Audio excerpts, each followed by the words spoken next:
की मैं है, पहली जैसे है लाइन वैसे उन्होंने निभाया है। मेरे सेट पे आने वाले हर कलाकार को पहली लाइन यही बोलता हूँ कि आपको इस फिल्म में एक्टिंग नहीं करनी है। मैं उस जगह पे बहुत परेशान था। जो जैसे ही जो लॉकडाउन चल रहा था हमारी, इससे पहले तमिल फिल्म चल रही थी, उसके लिए मैं म्यूजिक कर रहा था। मैं एक्टिंग तो इसमें भी नहीं कर रहा था और उसमें भी नहीं कर रहा था। तो जब वो यूनिट चलेगी, लॉकडाउन स्टार्ट हो गया, तो मैं तो बहुत परेशान था। और ये इन्होंने लिखना शुरू किया, इन्होंने मुझे बोला आप कर लो। मैंने कहा मेरी सिचुएशन देख रहे हो, मैं इसमें क्या करूँगा। मैं बोला ये जो जैसा चल रहा है ना, जैसे हो वही करते हुए चलो, उसी को कर लेंगे। तो वो इनका गाइडेंस मिला। तो यहाँ पे एक क्वेश्चन है, जो मोना जी की मम्मी का करेक्टर प्ले किया जिन्होंने, जी। वो वास्तविकता में एक्टर हैं क्या? क्योंकि उन्होंने बहुत अच्छा अभिनय किया है जो मोना की माँ का करेक्टर कर रही वो है। मेरी धर्मपत्नी है भाई। क्या बात है, और आए हैं वो वो बहुत क्या? अच्छी भवई डांसर हैं। अच्छा, जो 11 मटके सर पे रख के करते हैं ना डांस, कीलों पे, तलवारों पे, अद्भुत। और वो राजस्थान की पहली महिला ऑटो ड्राइवर है, ये भी गौरव उनको प्राप्त है। तो मेरी धर्मपत्नी थी, तो वो मेरे साथ ही गई थी तमिल फिल्म करने के लिए। लेकिन अब मेरे पास तो कोई वहाँ तो आदमी मिलने मुश्किल है, औरतें कहाँ मिलेगी? जो आपकी पर उन्होंने धार्मिक अच्छा पत्नी किया थी, जितना वो कौन थी? है जो उसमें आपकी धार्मिक पत्नी थी वो कौन थी?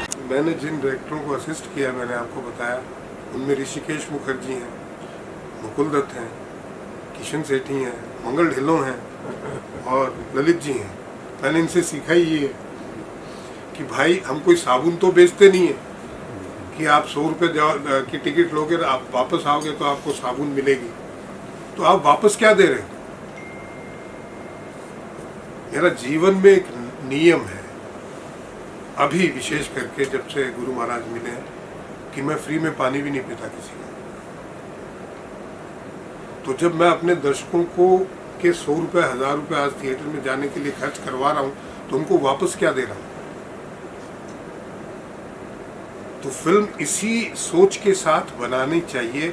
ये मेरे गुरुओं ने सिखाया है कि भाई जब वो वापस आए तो बहुत कुछ लेके आए, और ऐसा लेके आए कि उतने पैसों में वो चीज़ वो कहीं से नहीं ले पाए। तो ये एक सोच है, वो हमने किया। सर कितने दिन में कंप्लीट हो गया प्रोजेक्ट? 21 दिन में। ये कोई आसान काम नहीं था, बहुत रायता फैला, जबरदस्त। हर आदमी ने अपने हिस्से का रायता फैलाया। उसके ऊपर एक नई फिल्म बन सकती है, क्योंकि जिनको बेचारों को सिनेमा नहीं आता, तो वो तो जो कर सकते हैं वही करेंगे। आप 50 लोगों की भीड़ इकट्ठी कर लो, आ जाओ सिनेमा के नाम से इकट्ठा हो जाएंगे, एक शॉट लेते बोलेंगे हो गया चले, वो शाम तक थोड़ी रुकेंगे। म्यूजिक सर, बहुत 2 अच्छा लगा दिन महाराज और इसका। टाइम लेते आप रहा और हनीमून कंटिन्यू रहा। खत्म होने के बाद, कंप्लीट होने के बाद ये माइंड में कितने दिन तक कंटिन्यू चलता है? नहीं, ये तो अभी देख रहे तो अभी भी ये कंटिन्यू चल ही रहा है माइंड में। वही मैंने सर से मैंने बोला भी, मैंने कहा ये चैप्टर पता नहीं कब क्लोज होगा, अभी तक दिमाग में वही चल रहा है, कुछ नया करें।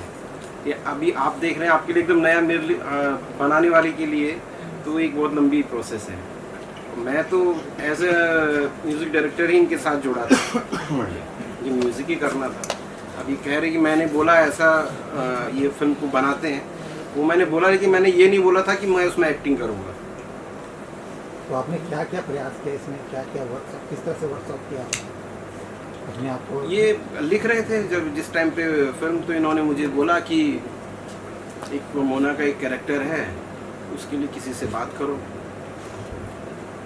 किसी को लेके आते हैं और इस तरह का कैरेक्टर है। तो मैंने प्रयास किया, इन्होंने भी अपने लेवल पे प्रयास किया। हम ऐसा नहीं कि पहले ही मुझे बोल दिया कि मैं करूं इसको। तो लॉकडाउन था, और लॉकडाउन के बाद भी लोग ट्रैवल कर नहीं रहे थे। वैसे यहाँ से भी हमने कई लोगों को कांटेक्ट किया, लेकिन कोई आना नहीं चाह रहा था। कैमरा फेस करने में अच्छे के पसीने छूट जाते हैं। बिल्कुल तो बिल्कुल, मेरे ऐसा भी पसीने छूटे, कितने पसीने बहुत बहुत बहुत बुरी तरह से पसीने छूटे। वो तो इनका सब्र है कि एक एक टेक को मतलब मुझे 50-50 बार किया है, तब जाके ये हुआ है। और इनका पेशेंस लेवल है कि वो करवाए इन्होंने मुझसे। सर इसमें म्यूजिक तो बहुत अच्छा दिया आपने, एक उत्तराखंड का सॉन्ग दिया आपने जी।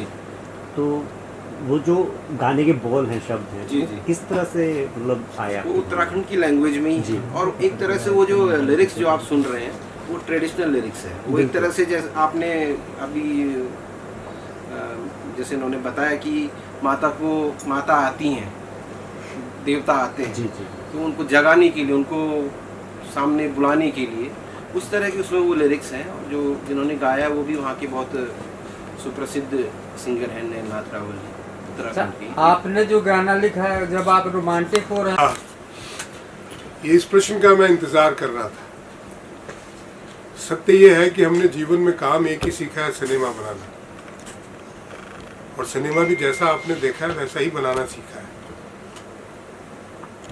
तो और क्या करे इंसान। तो हमने ये निश्चित किया है कि इसके बाद एक फिल्म और बनाई जाए, और संभवतः वो भी सेंसर बोर्ड लटकाएगा, ऐसी मुझे पूरी उम्मीद है। और आज इस फिल्म के प्रेस शो के साथ साथ हम उसका अनाउंसमेंट भी करना चाहते हैं। उस फिल्म का टाइटल है सलमा बाई का मंदिर, और उसको डायरेक्ट कर रहे हैं ललित जी। उसमें रवि जी हैं एज एन आर्टिस्ट, सुरेंद्र जी कहाँ हैं, वो हमारे डीओपी हैं, बल्लू सलूजा एडिटर हैं, म्यूजिक डायरेक्टर अक्षय जी हैं, और मैं उसका राइटर हूँ, और प्रोड्यूसर ये दोनों ही हैं। अक्षय जी एक्ट कर रहे हैं उसमें क्या? ये सरप्राइज है। ऐसा करना चाहिए। कम से कम अभी रिएक्ट तो कीजिए कि आप क्या कर रहे हैं। मैं कुछ रिएक्ट नहीं कर सकता इस मामले में। मैं म्यूजिक जरूर कर रहा हूँ, ये मैं कंफर्म कह सकता हूँ, बाकी का मैं कुछ नहीं कह सकता। इसमें प्रयास करेंगे कि जो कुछ थोड़े बहुत नोन आर्टिस्ट हों या ज़्यादा अच्छे नोन मिल जाएं तो बहुत अच्छी बात है, पर एटलीस्ट नोन हो जिनकी शक्लें जनता जानती हो, उसका प्रयास करेंगे। ये आवश्यक नहीं है, अगर नहीं मिले तो थिएटर के कलाकार लेंगे। कब तक विचार है आपका इसको फ्लोर में ले ये जाने मई एंड तक जाने का विचार है। तो जैसे इस फिल्म की पृष्ठभूमि आपने उत्तराखंड रखी है, तो ये जो आपकी आगामी जो दूसरी फिल्म होगी, राजस्थान। पृष्ठभूमि- और पूरी म्यूजिकल फिल्म है। सलमा बाई का मंदिर टाइटल से ही आपको पता चल गया होगा, इसमें सलमा बाई का मुख्य किरदार है। और कहीं न कहीं से आपको प्रेरणा मिलती है। इस फिल्म की प्रेरणा मुझे वी शांताराम जी, जो बहुत ही दिग्गज डायरेक्टर हुए हैं, उनकी फिल्म पिंजरा से मिली। कहानी बिल्कुल अलग है, बट प्रेरणा उस फिल्म से मिली, और मेरे बड़े फेवरेट डायरेक्टर रहे हैं मेरे गुरु के अलावा। तो सलमा भाई फाइनलाइज है कि क्या? सलमा बाई जिसकी किस्मत में होगी वो करेगी भाई। कोई बड़े नामचीन कलाकार के पास चले जाओ तो वो तो हमारी फिल्म से डबल तो खुद का ही मांग लेगी, क्योंकि सिनेमा बनाना इम्पोर्टेंट है। जब बेर मिनिमम पैसे में ये सिनेमा बन सकता है तो नहीं, वो तो दिखा, वो तो आपकी मेकिंग में दिख गया कि आप कैसे भी किसी भी परिस्थिति में बना सकते हैं, बेटर फिल्म बना सकते हैं। तो ज़्यादा से ज़्यादा संदेश देने का प्रयास किया जाए, क्योंकि फिल्म अब बनाने का मकसद ये है कि ज़्यादा से ज़्यादा लोगों को भारतीय संस्कृति से जोड़ा जाए, सनातन से जोड़ा जाए, हमारी भारत की फिलोसॉफी से जोड़ा जाए, ऐसा सिनेमा बनाया जाए। चलो फिल्म के बारे में तो देखने वाले बताएंगे। हमने तो बना दी जैसी भी बन पड़ी। तो आप जो पूछेंगे, आपके जो सवाल होंगे उनके जवाब देंगे।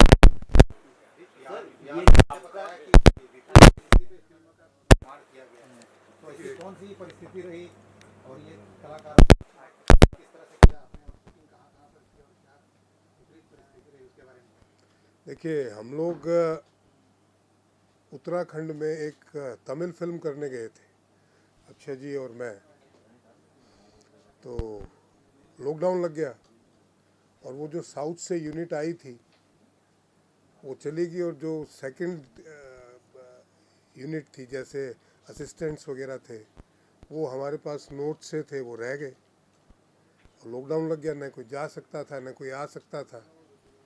तो ऐसे में वहाँ बैठ के करते क्या। तो अक्षय जी का कहना था कि बैठे हैं तो कुछ सिनेमा ही लिख लो। लिख लिया। फिर कैसे जैसे करके दिल्ली से कुछ कैमरे का इंतज़ाम किया गया, और वहीं से कोई रोड कॉन्ट्रैक्टर, कोई बैंक मैनेजर, कोई ट्रैवल एजेंट, ऐसे कलाकारों का चयन किया गया। बाकी सब आपके सामने है। तो महाराज जी, ये आपका जो अभी जो गेटअप हम लुक देख रहे हैं, तो ये रियल लाइफ में ऐसा ही है, ये सिर्फ फिल्म में किया था और अभी आप करके आए हैं? थोड़ा आप पहले ये बताइए। नहीं, देखिए, I had been an assistant to Hrishikesh Mukherjee, Mukul Dutt, Kishan Sethi और ललित जी। तो 36 साल मुंबई में रहा मैं, और संभवतः ये मेरी आखिरी फिल्म थी एज ए डायरेक्टर। उसके बाद में गुरु महाराज मिल गए तो फिर गुरु महाराज के चरणों में समर्पित है। उसके बाद से यही, इस फिल्म के बाद से यही है, उससे पहले नहीं था। जब गुरु की कृपा हुई तो भगवान के रास्ते पे चल पड़े। फिल्म में दिखाया गया है कि जिस तरह इसमें जो हीरोइन एक्ट्रेस है वो माता का जो भाव प्रकट कर रही थी, तो ये क्या सोच के मतलब दिखाया है कि पब्लिक को क्या दिखे इसको देखकर? देखिए, 2 तरीके के लोग होते हैं, उसमें दोनों ही चीज़ें दिखाई है हमने। कि एक तो ये उत्तराखंड की एक परंपरा, जागर होता है वहाँ पे, और ये बहुत बड़ी श्रद्धा से वहाँ जागर किया जाता है देवता को जगाने के लिए, और देवता आते भी हैं, क्योंकि हम तो वहाँ रहे हैं, हमने देखा है। तो वो दोनों भावों को प्रकट करने के लिए कहा है कि देवता सचमुच में भी आते हैं, जो बिगनिंग में हमने दिखाए, और हमने अंत में ये दिखाने का भी प्रयास किया कि कुछ लोग इस प्रथा का फ़ायदा भी उठाते हैं। तो दोनों ही भावों को एक साथ प्रदर्शित करने का प्रयत्न किया है। जैसे आज के टाइम में कंटेंट सिनेमा की मांग हो रही है कि दर्शक जो है कंटेंट सिनेमा को प्रेफरेंस देते हैं, तो आपका ये सब्जेक्ट है हनीमूनाए नमः। तो एक तो यूनिक सब्जेक्ट है, और दर्शकों के लिए खास क्या आपकी तरफ से आप क्या कहना चाहेंगे मीडिया के थ्रू? देखिए, अगर आप गूढ़ता से देखें तो फिल्म शुरू होती है एक छोटी सी समस्या से, शादी की बात हो रही है, और ये देश की राजनीतिक परिदृश्य को दिखाती है। एक घर से शुरू होकर पूरे देश की बात करती है। हमारे देश में आपने देखा होगा कि सीए जो नागरिकता देने का कानून था, लोग सड़कों पे इसलिए बैठ गए कि हमारी नागरिकता छीन रहे। किसान आंदोलन जो हुआ, 2 साल तक देश जाम रहा, 26 जनवरी को तोड़फोड़ मचाई गई, वो किसानों के हित में था, लेकिन लोग इसलिए बैठे थे कि हमारे हित अहित में है। तो इस देश में अफवाहें बहुत जल्दी से फैलती हैं। लोग सत्यता को प्रमाणित करने का प्रयास नहीं करते हैं, बल्कि असत्य भाष्य पे ही भेड़ चाल की तरह पीछे हो लेते हैं। उन्हें विषय का पता हो या ना हो, लेकिन कोई एक बोल देता है तो उसके पीछे पीछे हो लेते हैं। अफवाह जंगल के आग की तरह फैलती है। अब हनीमून के बारे में किसी को नहीं पता, कितना बड़ा बवाल हो गया, राज्य स्तर की राजनीति हिल गई, और इसमें बिना कोई नाम लिए हमने देश के सारे प्रमुख किरदार दिखाए, जिनका भी आप नाम सोच सकते हैं राजनीति में, बिना उनका नाम लिए, बिना उनकी पार्टी का नाम लिए, बिना किसी राजनीतिक पार्टी का नाम लिए हमने सबको बताया है। देखा फिल्म की कहानी में राजनीति को जोड़ने का क्या कारण है? राजनीति तो हमारे घर घर में होती है। मैं एक ज्योतिषाचार्य हूँ, और मेरे पिछले 5 साल का अनुभव ये रहा है कि मेरे पास हर तीसरा फ़ोन आता है कि महाराज जी, हमारे घर में चाची ने ये करवा दिया है, भाभी ने ये करवा दिया है, काला जादू करवा दिया है, वो हमको बर्बाद करना चाहते हैं। तो घर घर में, हर चरित्र में राजनीति है। तो राजनीति से कहाँ बचोगे भाई? राजनीति से तो न सतयुग बच सका है, न त्रेता, न द्वापर, न तो कलयुग में कहीं बच जाओगे। अच्छा, इसमें एक किरदार है पहाड़ों वाली माता का, लेकिन कई लोग इसको अंधविश्वास भी मानते हैं। सर सही है, तो ये क्या मतलब किस तरह से आप संदेश पहाड़ देना वाली चाहते हैं? माता का जो किरदार है, जो मंदिर हमने दिखाया है, बात तो सारी विश्वास ही की है। मानो तो पत्थर है, नहीं तो देवता है। हम भी नहीं मानते थे, हम भी आप ही की तरह सिनेमा से थे, हम भी अंधविश्वास ही मानते थे, लेकिन जब हमें प्रत्यक्ष में अनुभव हुआ इन चीज़ों का, गुरु महाराज की कृपा हुई, तो हमें वही पत्थर देवता लगने लग गए। बात तो सारी विश्वास ही की है। स्वयं पे नहीं रखोगे तो चल भी नहीं पाओगे एक कदम। विश्वास तो स्वयं पे भी रखना पड़ता है अगर एक कदम चलना है।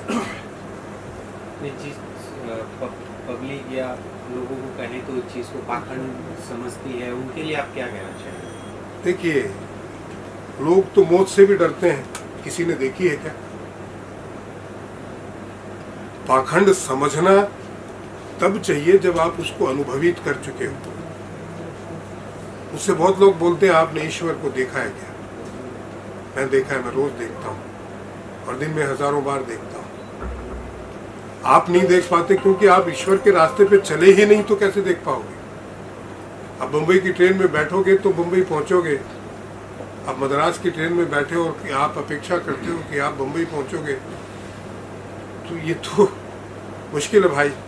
आप अगर उस चीज को व्यक्तिगत रूप से अनुभवित करते हैं, उसको आत्मसात करते हैं, और फिर अगर आपको लगे कि अंधविश्वास है तो आपको कहने का हक है, पर चलता कोई नहीं, सिर्फ बोलते हैं। राम तो सहज उपलब्ध है, कोई राम के रास्ते पे चले तो सही, पर लोग कहते हैं राम देखा है क्या आपने? अरे भाई देखोगे तब जब चलोगे। अब इसी सिनेमा की अगर बात करें तो असंभव था ये। हमारे पास न पैसे थे, न कैमरामैन, न कैमरा, न ट्रैक, न ट्रोली, न लाइट, न आर्टिस्ट। असंभव है ये। 1913 में जब फिल्म बनी थी तब भी ये सारी चीजें थी, पहली फिल्म बनी थी तब। हमारे पास तो इसमें कुछ भी नहीं था, पर सिनेमा आपके सामने है। तो मैं ये नहीं कह सकता कि आपके पास कुछ नहीं हो तो सिनेमा नहीं बन सकता। राम की तो बात ही दिखा है। अच्छा, इसमें किरदार है जुम्मन मियाँ, पहलवान का किरदार है, वो बालाजी का भक्त है, तो ये मुस्लिम किरदार है कि मुस्लिम ही किरदार है? बालाजी का? देखिए, आपने शायद नहीं देखा होगा, पर मैंने देखा है भारत में जहाँ जहाँ अखाड़े होते हैं, चाहे वो मुसलमान का हो चाहे वो हिंदू का हो, वहाँ हनुमान जी की का एक नाम का पत्थर लगा होता है। इसमें कोई बुराई भी नहीं है। अगर जुम्मन मियाँ हनुमान जी को मानते हैं तो इसमें बुराई क्या है? हमारे देश में पहले सब राम राम बोलते थे, कन्वर्ट होने के बाद भी। ये अभी ऐसा जमाना है कि लोग राम के नाम से चिढ़ने लगे हैं कुछ लोग, उसमें से भी 10% है। 90% आज भी गांव में राम राम ही बोलते हैं, मुझे बोलते हैं, तो मुझे अनुभव है इसका। फिल्म का टाइटल है हनुमानाय नमः, तो इसका जो अंत होता है तो इसमें अंत में क्या मैसेज जा रहा है दर्शकों को? देखिए, मैसेज यही है कि बिना सोचे समझे किसी भी बात के ऊपर, बिना उसके गह तक जाए, आप अंधों की तरह पीछे ना चलें, भेड़ चाल की तरह। ये हमारे देश की प्रॉब्लम है, खाली एक गांव की या फिल्म में एक विषय की प्रॉब्लम नहीं है। मुझे ये आइडिया इसलिए आया था कि एक फिल्म आई थी फौजी की फैमिली, और वो सुपर डुपर हिट हुई थी। उसके कई सारे पार्ट बने थे, पंजाबी में, हरियाणवी में, और उसका सब्जेक्ट यही था कि वो फौजी बोलता है कि मेरी फैमिली आने वाली है और उसको जो है आप थोड़ा इंटरटेन कर देना। गांव में चिट्ठी लिखता है, उसके लोग आते हैं, मेहमान आते हैं, तो वो सारी फिल्म में यही देखते रहते हैं कि फैमिली कहाँ है। ये तो लोग आए, मेहमान आए, फैमिली किधर है? क्योंकि फैमिली शब्द उनको पता नहीं होता है। तो ये पूरा आइडिया जो है वहाँ से आया था, और ये हकीकत है हमारे देश की। हम देखते हैं तो हमको हंसी लगती है कि देखो, लेकिन आज भी हमारे देश की ये वस्तुतः हकीकत है कि आज व्हाट्सएप पे या सोशल मीडिया पे आपको कोई भी अफवाह फैला दी जाती है। अब यूजीसी का उदाहरण ले लीजिए आप।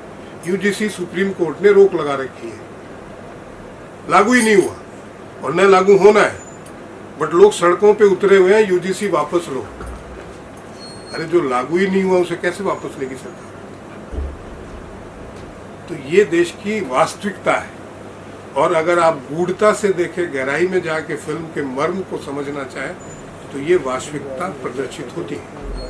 महाराज जी, ये बताइए, आप जो सेंसर आपको प्रॉब्लम कर रहा है, बोल रहा है कि भाई ये फिल्म ही जो है, पूरी फिल्म को स्क्रैप कर दो आप, ऐसा उसमें आपको क्या लगता है कि ऐसे कुछ विषय हैं जिनको लेकर उनको प्रॉब्लम? ये मुझे लगता है उनकी समझ का फेल है, सत्यता को समझना। हनीमूनाय नमः, आपने नमः क्यों बोल दिया? अब नमः का वास्तविक अर्थ होता है प्रणाम। तो आप सोचिए, इस टाइटल के अलावा इसका और कोई टाइटल रखा जा सकता था क्या? हमने पूरी फिल्म में एक शब्द को पकड़ा है और शुरू से लेकर लास्ट तक हम उससे हटे नहीं है। कहानी कहीं भी इधर उधर नहीं जाती है, और फिल्म में ऐसा ऑब्जेक्शनेबल कुछ भी नहीं है। जब बजरंगी भाईजान आ सकती है, जब घूसखोर पंडित आ सकती है, उसका तो नाम चेंज कर दिया उसको पंडित का। अब वो चेंज कर दिया, उसमें तो पंडित नाम का उल्लेख था, हम तो किसी जाति की बात ही नहीं कर रहे हैं। और ये विशुद्ध रूप से एक सटायर है, कॉमेडी फिल्म है, आइए एंजॉय कीजिए, और जो मैसेज आपको समझ में आए, अगर हम देने में कामयाब रहे हैं तो लेके जाइए। आप अपने कलाकारों के बारे में बताएं, किस तरह से कलाकारों से आपने इंटरेक्ट करवाया है? देखिए, हमारे अक्षय जी हैं, फिल्म के प्रोड्यूसर भी हैं, ये अक्षय देसाई जी हैं, ये भी प्रोड्यूसर हैं। अक्षय मेरे बहुत पुराने मित्र हैं, हम ये बहुत अच्छे म्यूजिक डायरेक्टर हैं। चितकबरे इनकी एक फिल्म आई थी, और भी बहुत सारी फिल्में और म्यूजिक वीडियो आए। तो हमारी इच्छा ये थी कि हम वहाँ जाके एक फिल्म बनाएं उस इलाके में, बहुत खूबसूरत है और वर्जिन है। वहाँ पहुँच तो गए, ज़बरदस्ती हमको एक तमिल फिल्म डायरेक्ट कराने ले गया। मैंने कहा था भाई मुझे तमिल नहीं आती, न लैंग्वेज आती है, न कल्चर पता, नहीं बोला आप ही करेंगे। हम चले गए, और मैंने आपको बताया कि जो है लॉकडाउन लग गया था, वो भागे तो कुछ तो करते। तो ये अक्षय जी का ही आइडिया था कि महाराज जी कुछ लिखिए। लिखा, पैसे कहाँ से आएंगे भाई? जो जितने भी जो रौनक मेला आप इकट्ठा करोगे, उनको खाना तो खिलाना पड़ेगा।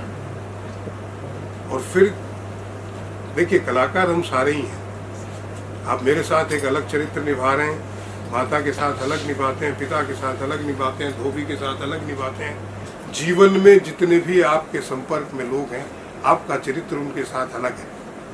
एक्टिंग ही तो कर रहे हैं। तो एक्टिंग करवाना मुश्किल काम नहीं था, बट कैमरे की समझ जिनको नहीं होती है, उनको कोई इधर देखो तो वो उधर देखते हैं, तो वो थोड़ा सा कठिन काम था। फिर मैंने इनसे आग्रह किया कि आप हीरो बन जाइए। शुरू में तो इन्होंने बड़ा मेरे को ना नुकर और बहुत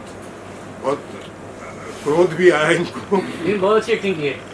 नहीं एक्टिंग जो मैंने कुछ नहीं किया, जो इन्होंने जैसे जैसे बोला मैं वैसा वैसा करता गया बस।